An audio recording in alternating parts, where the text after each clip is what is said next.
नमस्कार दोस्तों, सभी भाइयों को जय श्री राम। इस वीडियो में हम बात करेंगे लालू प्रसाद यादव, एक ऐसा घोटालेबाज व्यक्ति जिसने गायों के चारे तक को नहीं बख्शा और चारा घोटाला कर दिया। और चारा घोटाला के कारण ही वो आज की डेट में जेल में है। उनकी अनपढ़ धर्मपत्नी, जिनके द्वारा एक बयान दिया गया है आडवाणी जी के लिए कि आडवाणी जी जो है वो पाकिस्तानी है। पाकिस्तानी तो वो है। अच्छा, ममता बनर्जी कह रही हैं कि आडवाणी जी पाकिस्तानी है, आके बस गए इंडिया में। इस तरह का बयान राबड़ी देवी के द्वारा दिया गया है, जो ये बहुत ही निंदनीय है, दुखद है और त्यागने योग्य है।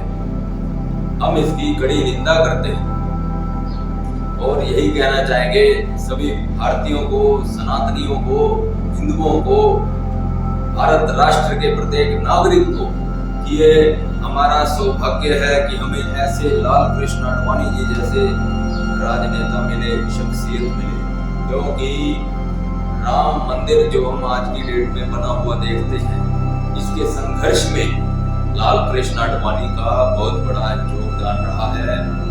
भारतीय जनता पार्टी को खड़ा करने में, उसके संगठन को मजबूत करने में, अनुशासित करने में लाल कृष्ण आडवाणी का बहुत बड़ा अहम योगदान है। हिंदुत्व को मजबूत करने में उनकी अहम भूमिका है। सनातन धर्म को प्रबल, प्रखंड, प्रचंड बनाने में उनका अहम योगदान है। राम मंदिर आंदोलन का नेतृत्व करने में उनका अहम योगदान है। कार सेवा शुरू करने में उनका अहम योगदान है। नरेंद्र मोदी जी जैसे यशस्वी, तपस्वी, वर्ल्ड लेवल के लीडर एक राजनेता देने में उनका अहम योगदान है।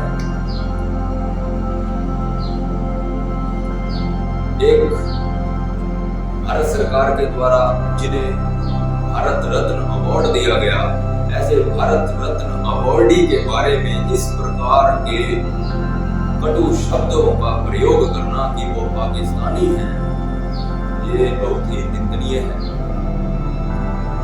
ठीक है, एक तो वो भारत के नागरिक हैं, दूसरे हमारे हिंदू भाई हैं, सनातनी भाई हैं, और ये जो बौखलाए हुए नेता हैं, असफल नेता, बौखलाए हुए नेता, ये कुछ भी फूल सलूल बयान देते हैं। इन पर कड़ी लगाम लगनी चाहिए ताकि ये कंट्रोल में रहे। और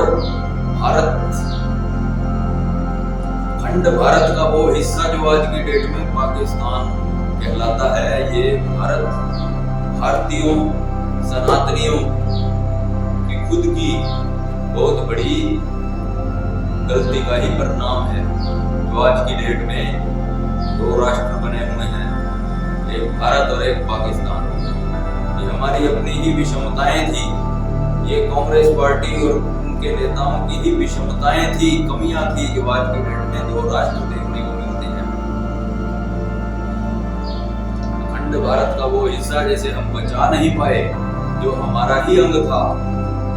हमारे ही वहां हिंदू भाई रहा करते थे, क्योंकि वो वहां अल्पसंख्यक थे और वहां मुसलमान आबादी बहुसंख्यक थी। इसलिए वहां से हमें बेल दिया गया, भगा दिया गया, छोड़ दिया गया।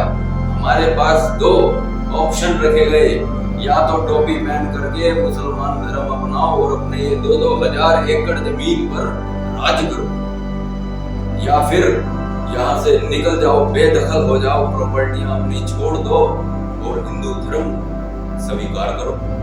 यहाँ से निकलना होगा। लेकिन तो हमारे बुजुर्गों, पूर्वजों ने हिंदू धर्म को स्वीकार किया, अपनी प्रॉपर्टी, अपनी जायदाद सब कुछ छोड़ दिया, त्याग दिया और इधर आ गए। वहां से आए हुए जो लोग थे वो किसी और धर्म के नहीं थे, बल्कि आपके अपने हिंदू भाई थे। और आज की डेट में इन नेताओं के द्वारा दिए गए बयान कि वो पाकिस्तान से आए हुए लोग, वो हिंदू भाई पाकिस्तानी हैं, ये बहुत बड़ी शर्म की बात है इन नेताओं के लिए और पूरे हिंदू सनातनी समाज धर्म के लिए कि वो अपने हिंदू भाइयों के बारे में इतने अपमानजनक शब्द कैसे सुन सकते हैं। आज बात होती है कि हिंदुओं को का धर्म परिवर्तन करवाया जा रहा है।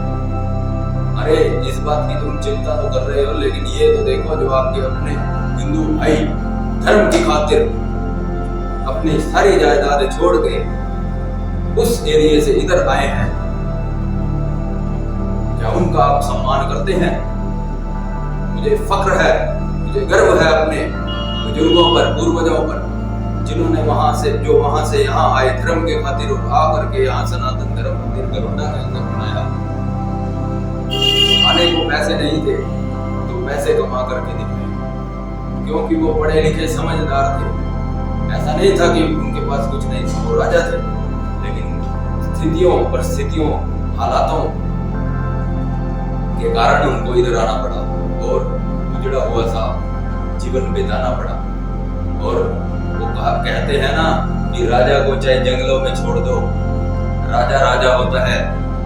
वो कुछ ही दिनों में जंगल में भी मंगल क्रिएट कर देता है और बड़े बड़े महल, ऊंची ऊंची इमारतें, ऊंचे ऊंचे भवन, अट्टालिकाएं खड़े करना जानता है। राजा राजा होता है। ऐसा ही हमारे पूर्वजों बुजुर्गों ने करके दिखाया।